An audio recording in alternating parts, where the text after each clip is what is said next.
It's the Vancouver Hockey Show, back with you once again. Andrew Wadden alongside the Healthy Scratches. Jacob Fraser, Nic Hauka here with us, guys, in a week where the Canucks, well, they started off pretty strong, then went on the road and haven't had much success. Just 1 point so far in 2 games of the 6-game roadie, with the overtime loss on Thursday to St. Louis. And then as we record this here on Sunday, March 23rd, a 5-3 loss to the Rangers yesterday. JT Miller and the Rangers yesterday. I don't know if you guys saw that on the broadcast, how many times they had to make the alignment between JT Miller and Elias Pettersson. That damn media, eh? Just always fueling those fires. But let's wheel it all the way back, though, guys, to Tuesday, because this is the one thing about this Canucks team that we've seen all season. Like, they step up at times, and they usually step up and play their best games against these really good opponents. And, of course, the Winnipeg Jets being, one of the best teams, if not the best team in the NHL, a 6-2 victory. And this isn't like the Jets were coming off a back-to-back or anything like that, guys. Like, this is a solid win for the Canucks against arguably the Hart Trophy winner this year in Connor Hellebuyck and the Jets.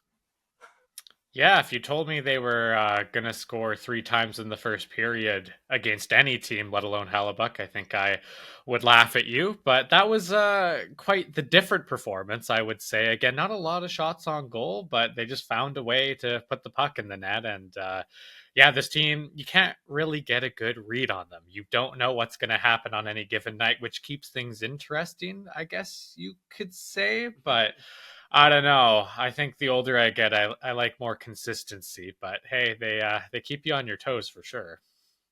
Yeah, before that game, Nick and I and a couple of buddies at school were working on a project, and then we went out and grabbed dinner after, and one of our buddies said, "Oh, you just know, looking at the lineup, there's no Philip Hedl. This is just they're somehow gonna squeak out a win here against this top team in the NHL." And of course they did. Like Nick said, if you told me they were gonna put 3 behind Hellebuyck in the first and 6 total, I would not have believed you at all. But it's weird how this team just seems to step up in certain games and then just completely disappear. Yeah.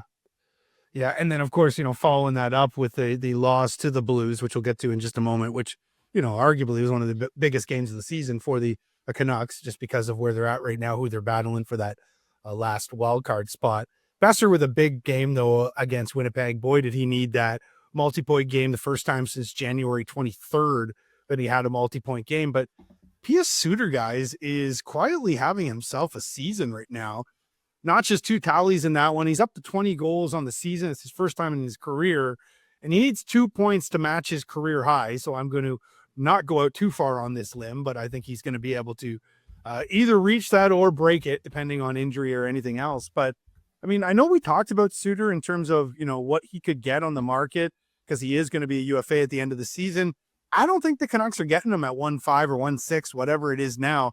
And this guy's making a case for himself to be back up into, the 3 million sort of territory on his next contract. Yeah, I think you're probably looking at 3.5, maybe could be touching 4. I mean, Dakota Joshua just got 3.25 after the year he had last year. And Suter's arguably having a better year. Suter's a centerman as well, which comes at a premium. I would be surprised if the Canucks were able to get him back on this team. I think for him, probably best thing to do is go out there and find someone who can give him a bit of term and a higher cap hit as well. Yeah, especially like after being kind of in that range prior to signing this contract with the Canucks. If I was him, I would 100% test the market, get all the money that I can, and money talks. So if you're a guy like him that isn't making like the top dollars of top dollars, right, you definitely have to make the best of this situation and get all the money you possibly can. What do you guys think, though? Because, the Canucks, after going into this season with 2 of the best, 1-2 centers in the NHL, and of course, everything that happened, between Petey and Miller being shipped out of town, the Canucks are looking for a center right now, which is kind of hilarious to say that because of what I just said leading up to this. But how do you guys feel about, Hedl perhaps being that second line center? Or would you prefer maybe even moving Hedl and keeping Suter and having Suter at your 3C, and then seeing maybe you can fill the 2C spot either through trade or perhaps even through free agency. Yeah, I actually really like Ketel as the 2C. I before he got hurt, I just love the way that guy plays. Great puck mover, which is something this team's lacking. Good playmaking skills, good enough in his own end. I really like him there. The problem is the injuries, right? So he already had concussion issues. That was a really bad hit. He stumbled to get to his feet, which indicates that there's definitely a concussion there, and probably not a good one. Not a doctor, but that's kind of a telltale sign, right? So I think you need to be confident that he's going to be okay. He missed a lot of last year because of concussions, right? So if he's already in that position, are you confident this guy is going to have a long career for you? I think the flip side of that too is, if you move him, what are you going to get for him, right? Like, what team is actually going to take a chance on a guy like this? The skill's there 100%. But I think, number one, you got to think, can you rely on this guy long term with what's going on with him? And then number two, if you choose to move him, you got to get something back for him, right? Because of your current center situation. So honestly, because of the concussions, as I talk through this, I think I would maybe move him and then have Suter as your 3C, just because of the injury issues, and then try to find a um, different center for line number two, as much as I really love Hedel's game. Yeah, I like Nick said, I believe in him as a 2C as well. I think just the way that he's able to drive play, you don't really see that out of a typical third line centerman. And I think just what he's able to do playmaking wise, play driving wise, he's a 2C in my mind. He just hadn't had that opportunity in New York. But yeah, obviously the injuries are a concern. I would maybe look to try and bring in someone on the trade market in the offseason that can be, you'd prefer him to be a 3C, but can be a 2C as well. A guy that I actually have in mind is Pavel Zacha from the Boston Bruins. I think he would be a good fit because he is more of that third line center, but he can bump up to the 2C as well. And the Bruins are kind of selling right now with the Marchand trade, everything like that. But yeah, I still believe in Hedel. And, you talk about moving him. I just don't think you're going to get a ton back. At least you could get some prospects, some draft picks maybe, but you're not going to get an impact player that can do what he can do. So I would look to keep him and then maybe move for someone else who can fit in that middle six center role. I'll tell you what, if Sam Bennett goes to market though and is actually going to be available, that's the guy that I would be circling. And tons of teams to be circling that guy as well. I mean, he's a bit of a, he's not going to get you a huge point total, 50, 55 points a game or a season. But I mean, man, that guy brings so many different intangibles. You're right about Hedel. He just hasn't had the opportunity, right? So I wonder if my sort of opinion is a bit skewed on Hedel because of the fact that, he did have a lot of promise, at least with the Rangers, but he just never really got the opportunity. His best season was 45 points in 74 games in the 22-23 season. Not included 22 goals. So, maybe my opinion can be swayed of Hedel. Let's even get himself back on the ice though, because obviously those injuries are a major concern with him, and you don't want to mess around with concussions, as you guys know. With the loss to the Blues, I mean, I'm stating the obvious here, but a real kick in the nuts, really, because of the fact that Besser scores with 4 seconds to go. In the game, they send it to OT and they're not able to get that extra point. Now, it's great that they got the point, but they're the ones chasing right now. And, this is a game that you want to see the Canucks really step up, kick off that road trip. But, the Blues are playing really, really well right now. As we record this, they're on a 5-game heater. They're 7-2-1 in their last 7 or their last 10. So, a tough loss for the Canucks. But really I think one that really sort of stands out is yesterday's loss to the Rangers, 5-3 in regulation. JT Miller, 2 points, a goal and an assist. He gets the empty netter from his own goal line, basically. And a beautiful feed to Brodzinski. I believe that was on the 2-1 goal for the Rangers to go ahead. But guys, you got to get points. You have to get points because as you're out on the road playing these Eastern teams, your rivals, the guys that you're chasing in the West, a lot of them are, playing against one another and perhaps, getting 3 points in a game Canucks to come out with nothing in that one. That's. I mean, I'm stating the obvious here. It's not great against a Rangers team that really is for the taking right now as well.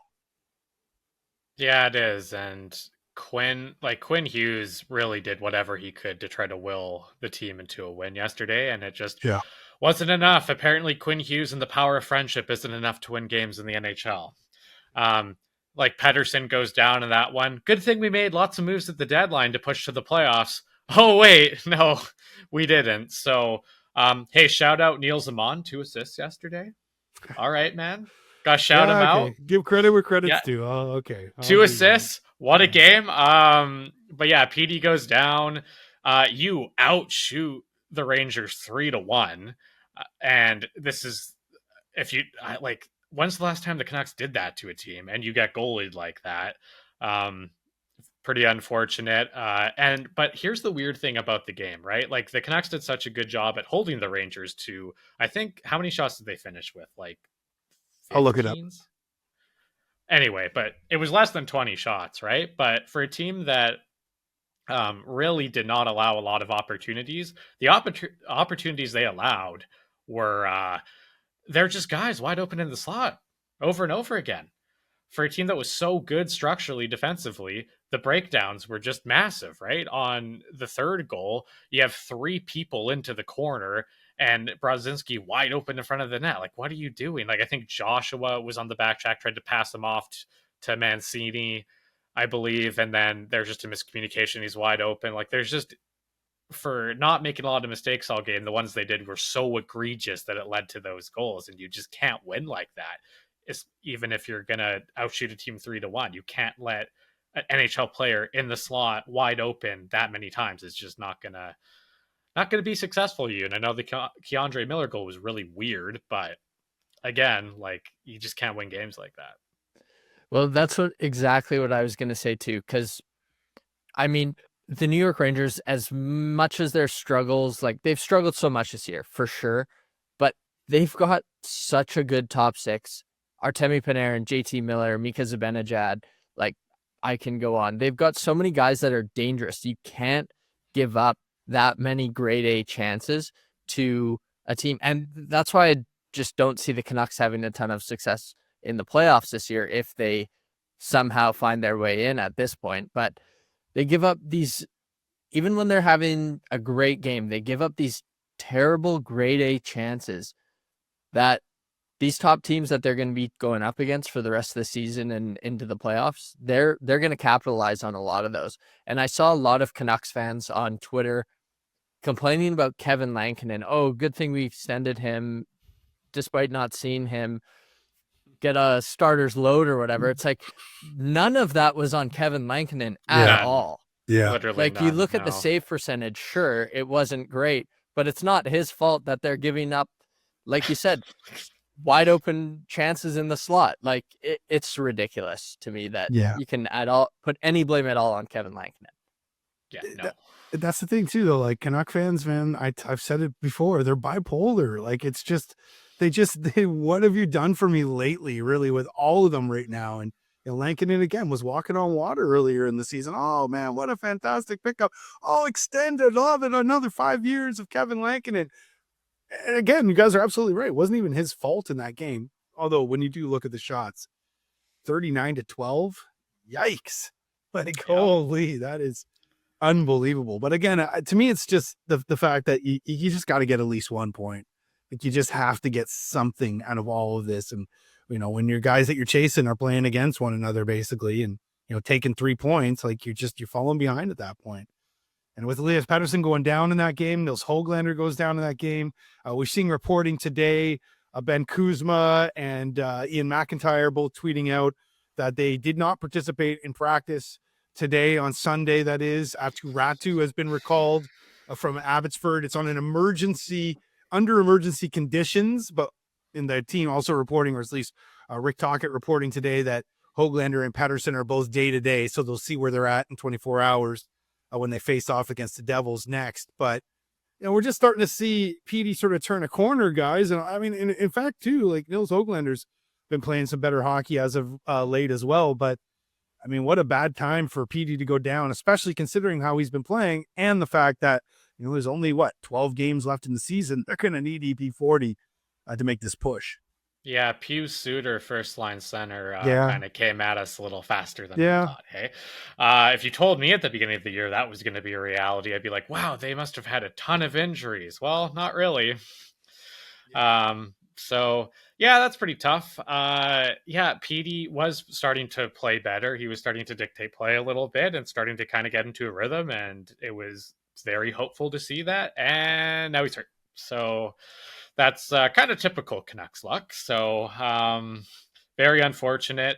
I want to shout out Brock Besser too. We were kind of saying how invisible he was last podcast. Well, maybe he listened because he's been very good. So shout out to Brock.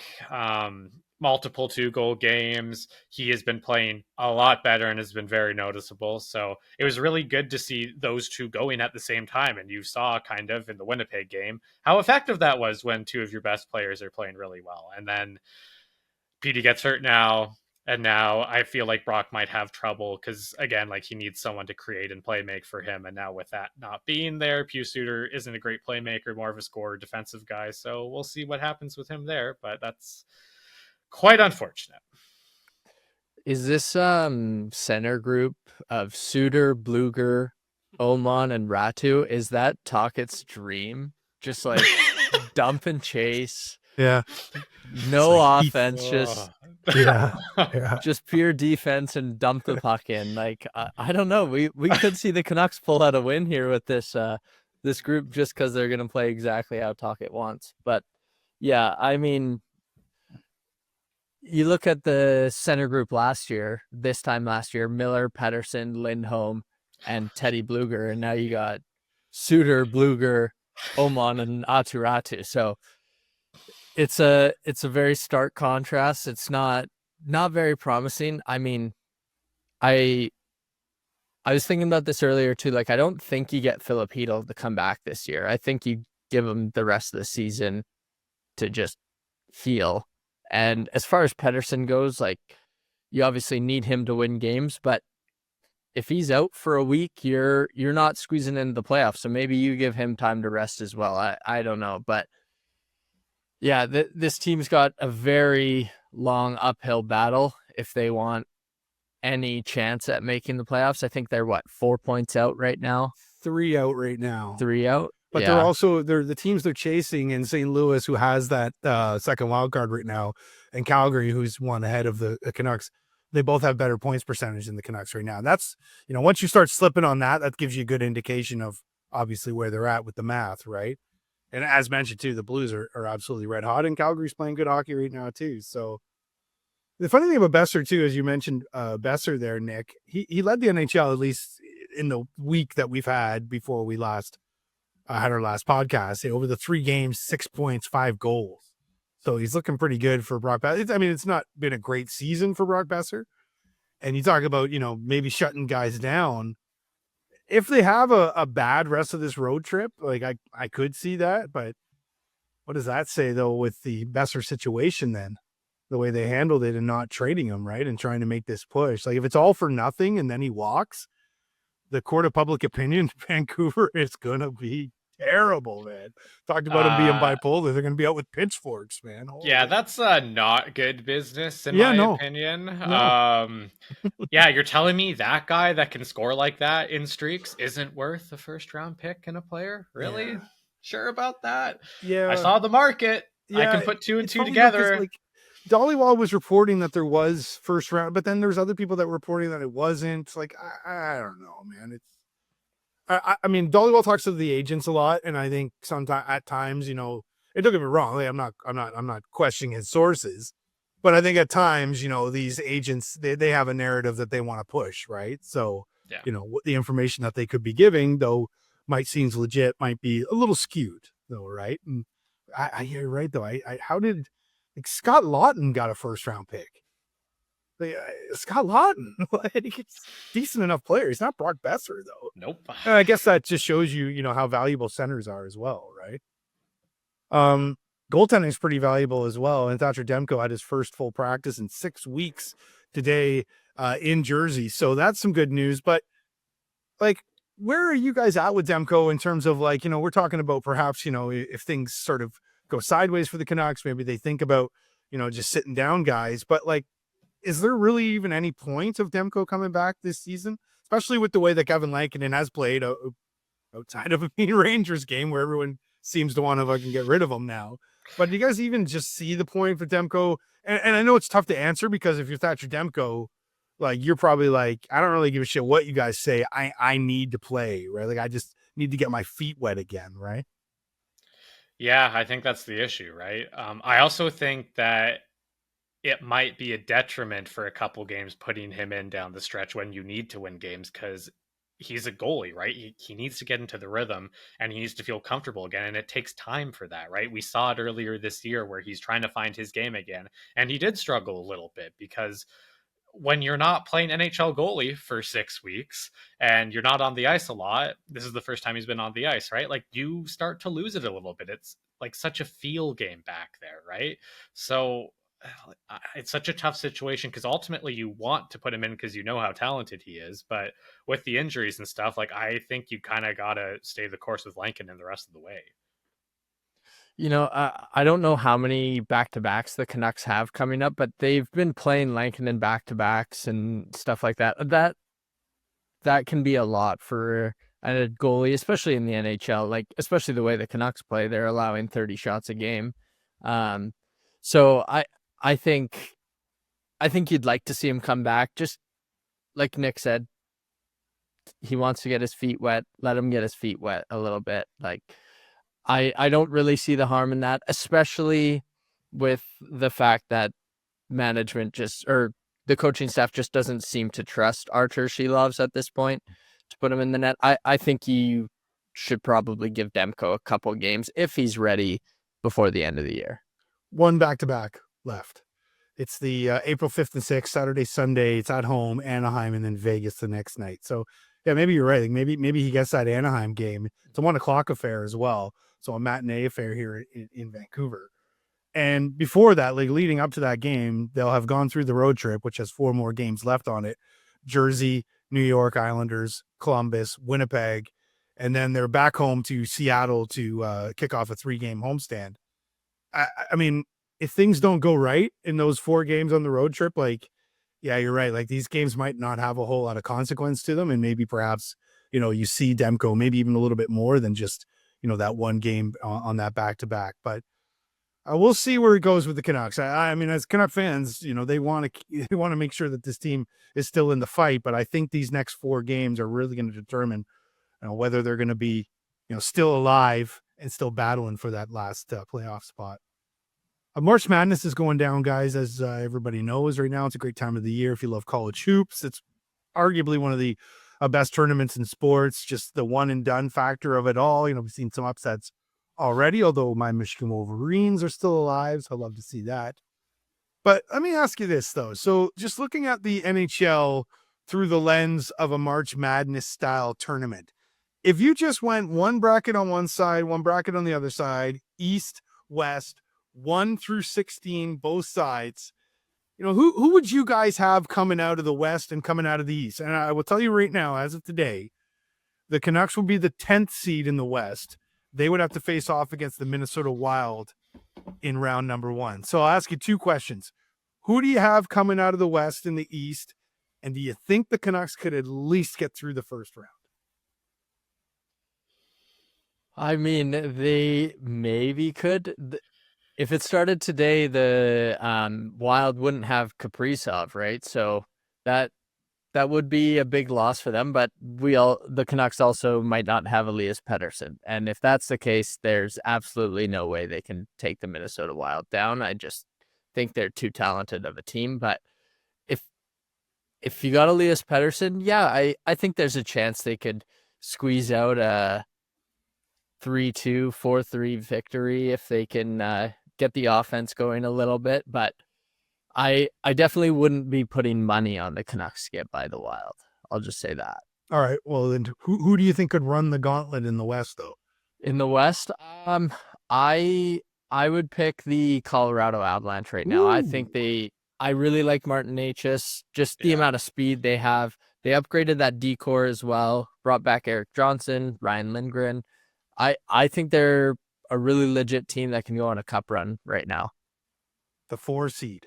The 4 seed Colorado Avalanche. What about in the East? I know you guys don't, you probably don't follow the East like I do, but who do you got coming out of it?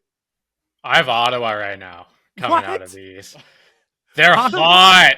They're hot. The Dylan Cousins edition at the deadline. I actually think they could go on a little bit of a run here. The I don't 7th know. Like, seed. yeah. Well, that's my upset. Yeah. There's always that one team in March Madness that comes out of nowhere and makes it into the top 4. I don't know. That would be my team out of the East. I would say Ottawa right now. All right. What do you got, Jake? The East is so tough for me. I think a lot of teams could do it. I could see Ottawa as well, but I'm gonna have to go with the Florida Panthers. Yeah. I think That's a safe choice. It's boring, I know, Yeah. but sometimes you have to pick chalk. And yeah, I'm going Florida Panthers. I'm a big underdog story guy, so Well, I mean, growing up out east and, having the allegiance that I do have, they kind of puked in my mouth a little bit when you said the Ottawa Senators, but I'm going to go chalk as well. I think in the East, I think, listen, the Washington Capitals are having a fantastic season. They have a very big team, but I just feel that the Florida Panthers, I know, one and done. And now that I'm kind of breaking it down here, because it's a one and done on each game, but yeah, I think the Panthers would be able to hold it out in the East. In the West, for me, I'm going VGK. Really? I think the Golden Knights are built for the kind of team that could make a run like that. And they've got, they're stacked everywhere, really, up front, blue line, goaltending. So I'm going to go VGK in the West, facing off against Florida in the East. And I'm going to say the Vancouver Canucks get to the second round of NHL March Madness, beating the Minnesota Wild by a score of 3-2 in overtime. There you go. You didn't tell us, though, Nick, who you got between the Canucks and the Wild. I think right now, with the current state of the Canucks, that they're not beating the Wild in a single game elimination. So I have them losing. And then I have Winnipeg coming out of the West. I think with the goaltending, you have a good defensive core. You have a really gritty forward group who can score as well and wear teams down. I just think they would have a really good depth in the forward group and defense to just make a run there. I like their team a lot, so I would go with them.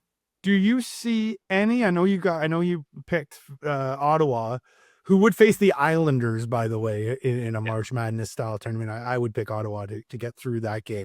Do you guys see anybody from 10 seed to 16 seed down? So it would be the Canucks, the Hockey Club of Utah, the Ducks, the Kraken, the Preds, the Blackhawks, the Sharks in the West. Could you see any of those teams perhaps making like a miracle run to the Sweet 16 or something like that? I could maybe see the Detroit Red Wings. Ooh. I think with the way Dylan Larkin played at Four Nations, I think he can kind of carry his team a little bit. They've got some good pieces there. Mo Seider's obviously a great young defenseman. DeBrincat, like I think they've got some good pieces, and they'd take on the Lightning. I think they could maybe squeeze out a game. Obviously, Vasilevsky, that's what he lives for. So it'd be a really tough one. They'd have to win 2-1, I think.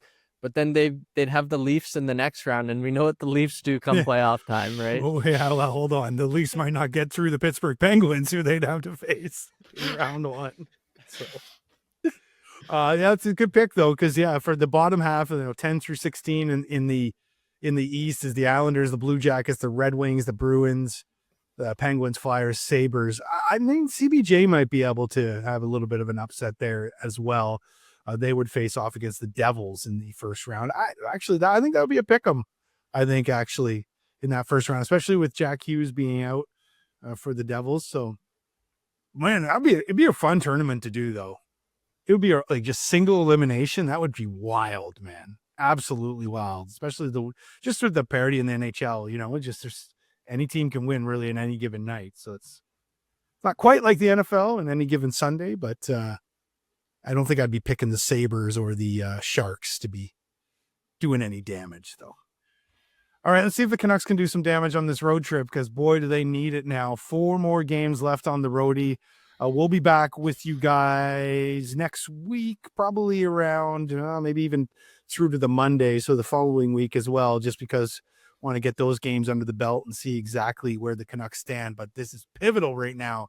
Jersey on Monday, the Islanders on Wednesday, Friday CBJ, and then the roadie wraps up with a big one in Winnipeg against the Jets to see if the Canucks can find themselves in a playoff position the next time we speak to you.